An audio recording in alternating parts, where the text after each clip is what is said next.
Armas de la Segunda Guerra Mundial aún en uso hoy en día. Pueden ser viejas, obsoletas y estar acumulando polvo, pero las armas de la Segunda Guerra Mundial siguen siendo piezas letales de tecnología militar que no deben tomarse a la ligera. Incluso ahora, entre los arsenales de los ejércitos modernos y las fuerzas policiales, estos instrumentos de muerte probados y comprobados aún pueden encontrarse haciendo su trabajo como si fuera 1945 de nuevo. El STG-44. Hoy en día, las armas de fuego de emisión estándar para las naciones de todo el mundo se clasifican como fusiles de asalto, que son ligeros, tienen capacidades totalmente automáticas, pueden ser operados por un solo soldado y, lo más importante, disparan un cartucho intermedio, que es una versión acortada del cartucho de fusil. Ha habido muchos fusiles de asalto diferentes diseñados a lo largo de las décadas, pero todos rastrean sus orígenes al Sturmgewehr 44. El Sturmgewehr 44, que se traduce literalmente como fusil de tormenta, pero generalmente se traduce como fusil de asalto, comenzó su desarrollo en 1942 por el ejército alemán, que buscaba una forma de dar más poder de fuego a los soldados individuales. Aunque el STG-44 no fue el primer intento de un concepto de fusil de asalto, fue el primero en tener una producción generalizada. Diseñado por Hugo Schmeisser, el STG-44 disparaba un cartucho Kurz de 7.92 por 33 milímetros, una versión acortada del Mauser de 7.92 por 57 milímetros, que era el cartucho de fusil estándar para el ejército alemán. Aunque el cartucho era más pequeño y de menor alcance, los estudios revelaron que la mayoría de los enfrentamientos sucedieron entre 200 y 600 metros, volviendo innecesarias las capacidades de largo alcance del cartucho estándar para la mayoría de los combates. El cartucho más pequeño permitía al soldado llevar más munición, una necesidad debido a la tasa de fuego de 500 a 600 cartuchos por minuto del STG. Se alimentaría con un cargador desmontable de 30 cartuchos, característica estándar en la mayoría de los fusiles de asalto modernos. Se fabricaron cerca de 425.000 STG-44 entre 1943 y 1945, siendo distribuidos por primera vez a las fuerzas alemanas en 1944. A pesar de su diseño innovador y capacidades, la guerra ya se había vuelto en contra de Alemania, y la introducción del STG fue insuficiente y demasiado tarde para detener la marea de avances aliados. Después de la guerra, los STG-44 capturados fueron estudiados por muchas naciones alrededor del mundo, lo que llevó a la creación del legendario AK-47 y sus sucesores, posiblemente el arma de fuego más exitosa de la historia, y más ampliamente, la adopción de los fusiles de asalto como el arma principal emitida a los soldados modernos. Aunque inspiró prácticamente todas las armas de emisión estándar modernas, hay algunos que todavía usan el STG, incluso hoy en día. Aunque ningún ejército moderno usa el STG-44, muchos grupos rebeldes e insurgentes lograron obtener este primer diseño de fusil de asalto. En 2012, los rebeldes sirios se toparon con un alijo de 5.000 STG-44 que aún estaban en condiciones de uso, y estos fueron puestos en servicio en la guerra civil de ese país. En 2014, se vio a soldados ucranianos equipados con STG-44 durante el conflicto en la disputada región de Donbass, aunque hay pocas pruebas de que estas piezas clásicas de hardware militar se estén utilizando en el conflicto actual en Ucrania. La M2 HMG. Si funciona, no la toques. Con la ametralladora pesada Browning M2, este axioma se ha tomado en serio. Durante la Primera Guerra Mundial, el general estadounidense John Pershing vio la necesidad de una nueva ametralladora más pesada que pudiera combatir vehículos cada vez más potentes, como aviones y tanques. Aceptando el desafío, John Browning aumentó el tamaño de su ya exitosa ametralladora de calibre 30 M1917, alojando la nueva arma en calibre 50, creando lo que eventualmente se convertiría en la ametralladora Browning M2.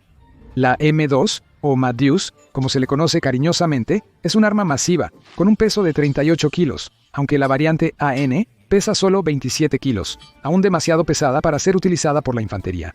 A pesar de esto, la M2 fue adoptada rápidamente por el ejército de los Estados Unidos en 1933. Durante la Segunda Guerra Mundial, la M2 fue empleada por el ejército estadounidense como ametralladora de propósito general, efectiva contra infantería, vehículos ligeros y aeronaves. Además de ser utilizada en emplazamientos fijos como búnkers, se montaría en prácticamente cualquier vehículo que los Estados Unidos desplegara, incluyendo jeeps, tanques y camiones. Los barcos tendrían M2 dobles y cuádruples para fines antiaéreos, y se utilizarían tanto en cazas como en bombarderos como armamento ofensivo y defensivo.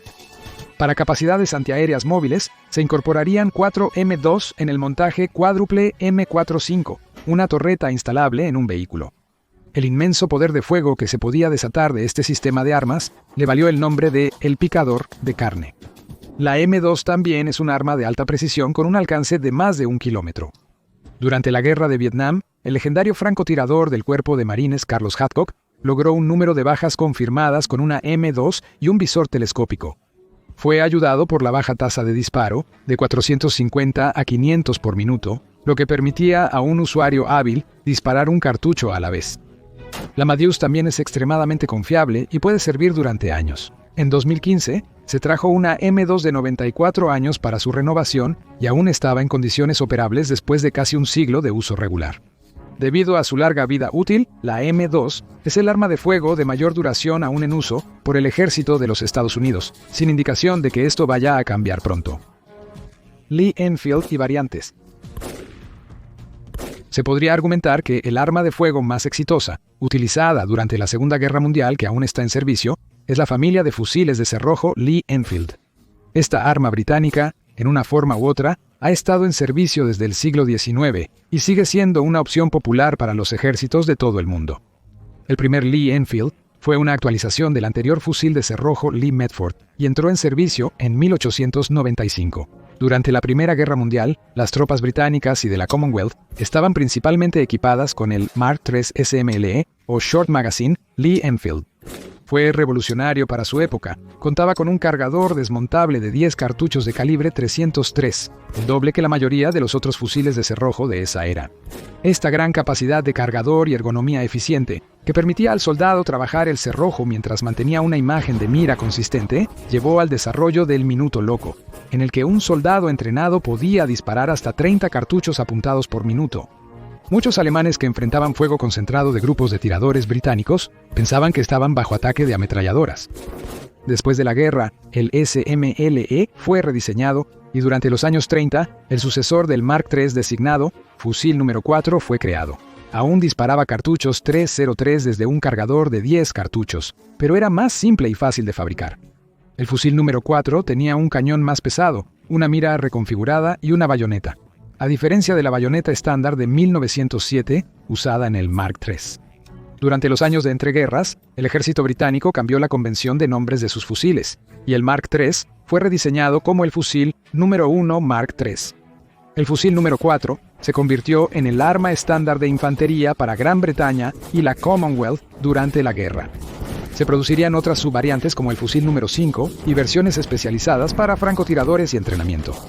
Cuando terminó la guerra, el fusil número 4 y el número 1 Mark III y otras variantes continuarían siendo utilizadas por el ejército británico y las naciones de la Commonwealth durante los años 50 y más allá.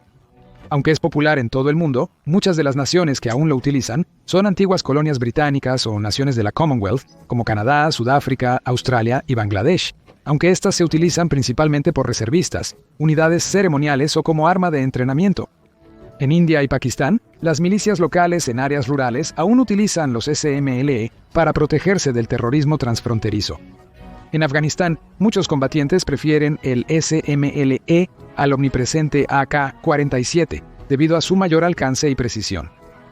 Y si adquirir un verdadero Lee Enfield es demasiado difícil, los armeros en el paso de Khyber entre Afganistán y Pakistán han hecho innumerables copias de esta venerable pieza de hardware militar. La MG-42, quizás el arma de pequeño calibre más temida utilizada por los alemanes en la Segunda Guerra Mundial, fue la MG-42. Diseñada como un reemplazo más barato y fácil de fabricar para la ametralladora MG-34, fue introducida en el ejército alemán en 1942 y ganó popularidad entre sus usuarios como una pieza de hardware devastadora. La característica más distintiva de la MG-42 era su tasa de disparo, capaz de desatar entre 1200 y 1500 disparos por minuto. El disparo era tan rápido que era muy difícil distinguir los disparos individuales, dando a una ráfaga continua el sonido de una cremallera abriéndose. Como resultado, los aliados que se encontraban del lado equivocado de una de estas armas la apodaron la cremallera de Hitler o la sierra de Hitler. Aunque esto era intimidante, era tanto un pasivo como un beneficio. La alta tasa de fuego causaba que el cañón se sobrecalentara rápidamente, forzando a las tripulaciones a reemplazarlos con frecuencia, a veces luego de solo disparar entre 200 a 250 cartuchos. De los 6 hombres en una tripulación de MG-42, el observador era responsable de llevar cañones extra, que se podían cambiar rápidamente mediante un seguro en el lado derecho del arma. La MG-42 se utilizó en todos los frentes donde combatió el ejército alemán, convirtiéndose en un distintivo de la Wehrmacht. Fue empleada por tropas móviles en el campo y en posiciones fijas como a lo largo del muro atlántico. La MG-42 prestó servicio en los ejércitos de Alemania y muchas otras naciones como Italia, Rumania, Zaire, Portugal, España y Noruega. Las características únicas de su diseño inspiraron muchas más ametralladoras modernas, incluyendo la MG-74 austriaca, la MG-713 suiza y la M60 estadounidense.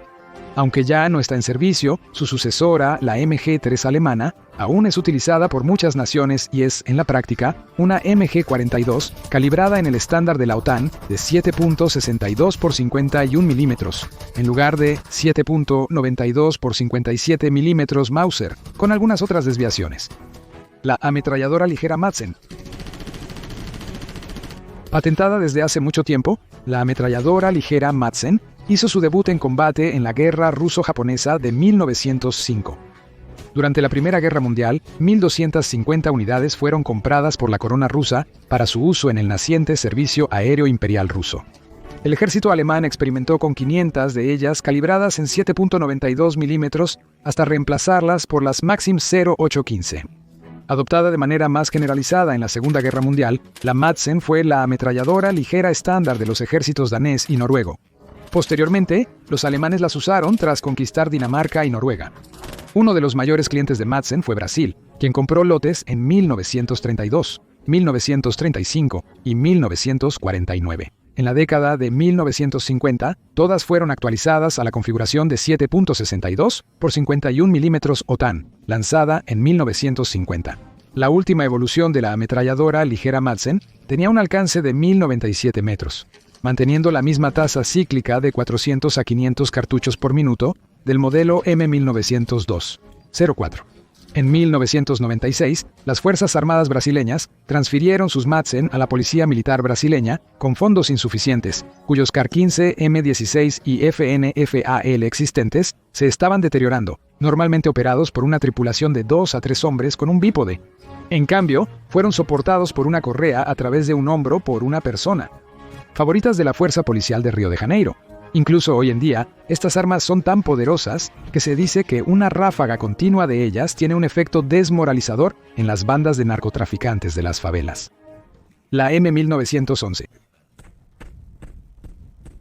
A principios del siglo XX, después de experiencias en Filipinas, el ejército estadounidense necesitaba reemplazar los revólveres de calibre 38 que entregaba a sus tropas, recomendando que la nueva pistola tuviera un calibre de 45 como mínimo, y preferiblemente semiautomática. En 1907, el diseñador de armas John Browning se puso a trabajar, y lo que salió de la mesa de dibujo es quizás la pistola más legendaria que ha entrado en servicio en el ejército estadounidense.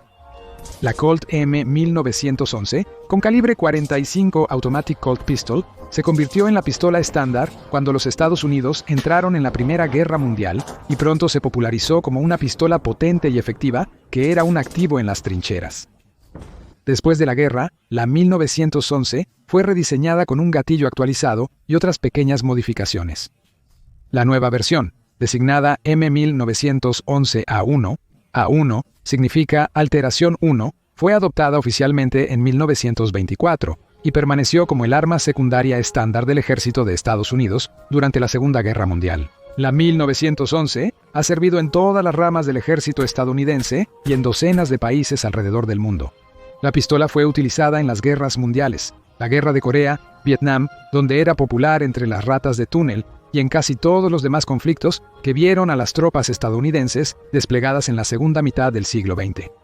Aún después de ser reemplazada oficialmente por la Beretta M9 en los 80, muchas tropas portaban una 1911 y se vio su uso durante la Guerra del Golfo Pérsico, la Operación Libertad iraquí y el conflicto en Afganistán. Incluso hoy, muchas naciones aún utilizan la 1911, algunas con versiones actualizadas como la pistola tipo 86, que es una M1911A1 fabricada en Tailandia bajo licencia, y otras usando 1911 Vintage como Filipinas, Bangladesh, Grecia y muchas más. El ejército de los Estados Unidos aún utiliza las 1911 en capacidad limitada, con algunos grupos de operaciones especiales, y es popular entre muchas agencias policiales civiles.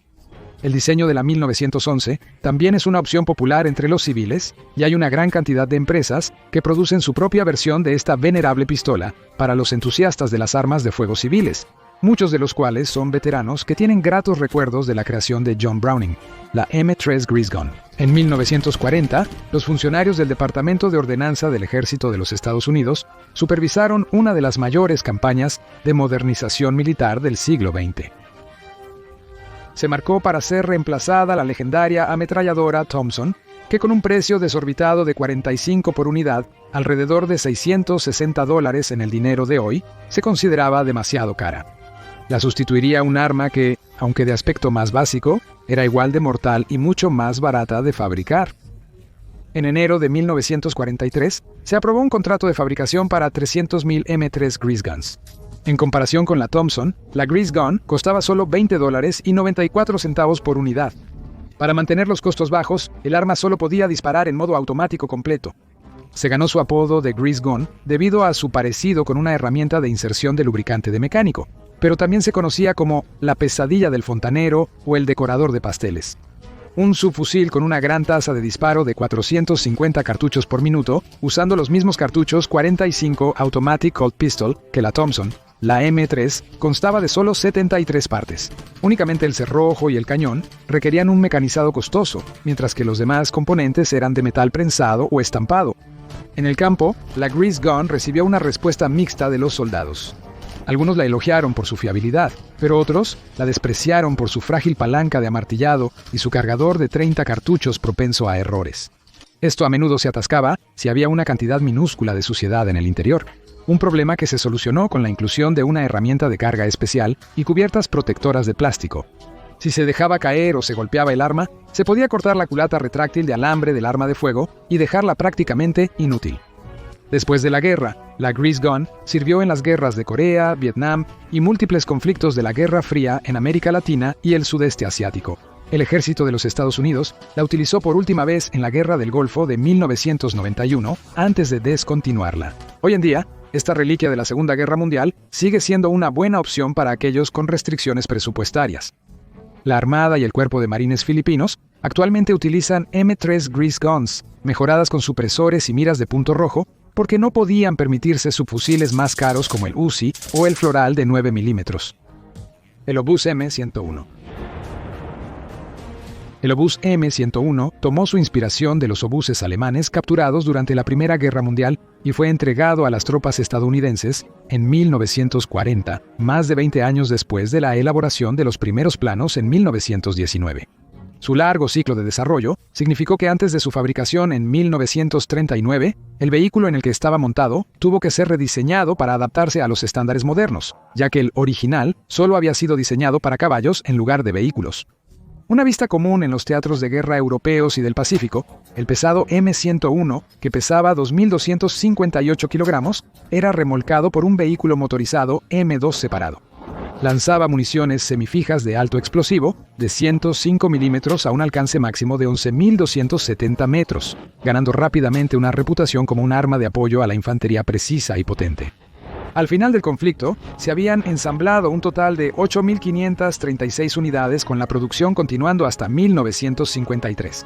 El M101, con su cañón y vehículo de larga duración, fue utilizado en las guerras de Corea, Vietnam y varios conflictos regionales, extendiéndose su vida útil por décadas después de la guerra.